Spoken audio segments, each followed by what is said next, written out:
Please state your name, occupation, and the position you are seeking. Okay. My name is Manuel Arechiga, and I'm self-employed. I own Arechiga Petroleum for 28 years.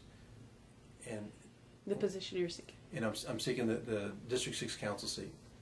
And have you received any formal education? As far as the city, or in terms of college, sure. higher education? I'm a graduate of the University of Texas. I got a degree in BBA in business management. How long have you lived in the district? 32 years.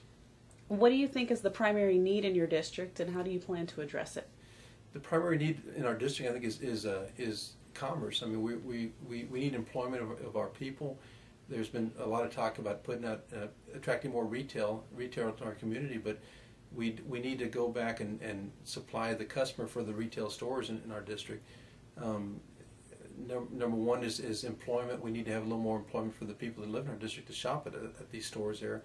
And number two is that we need to focus more on the Mexican shopper, Mexican consumer, rather than marketing up north to the consumer in Texas or in Dallas, Houston, or Louisiana, or Oklahoma, and try to bring more of the Mexican shopper. And then what do you see as the most pressing need for the city as a whole, and then and how do you plan to address it? Okay. Well, I think the need is that we need to look past what the current problems we're in across the border with border violence and look to the future.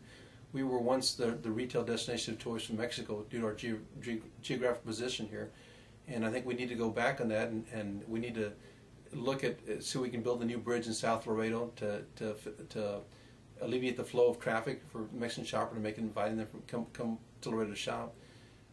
We also need to I'm for the 4A 4B funding to fund our industrial development. I'm all for the LDF. I feel that the private sector can do a whole lot better job than the government sector. The LDF is an organization that's existed for a few years with very little result, and I think we need to just sit down a format where they have funding with accountability. What would you do to help control crime, particularly domestic violence, gang violence, and drug trafficking? Well, we all know that our police force is shorthanded. I think as a councilman, I would be talking to Henry and talking to our state reps about getting more funding down here.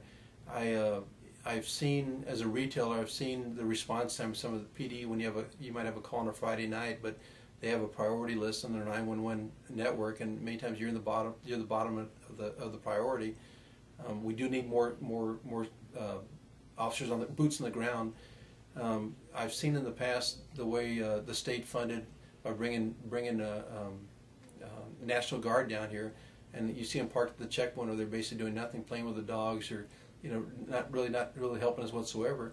I feel if any state or federal money is available, it would be better spent here in our local police force, our sheriff's department. They know the community better than anybody else, and they'd be the best first responders here on the border for us. Your opponents may try to point out weaknesses in your campaign over the next month. What do you believe they'll say is your biggest weakness, and how will you respond? Well, I've already heard that it would take, that I don't know city government, I have no experience whatsoever in it, and that the taxpayer has no patience for a 6 to 12 month learning curve for somebody to learn city government. And my response is that many politicians come in before with just a high school diploma, a lesser education I have, with no experience whatsoever, and have done a good job, city council.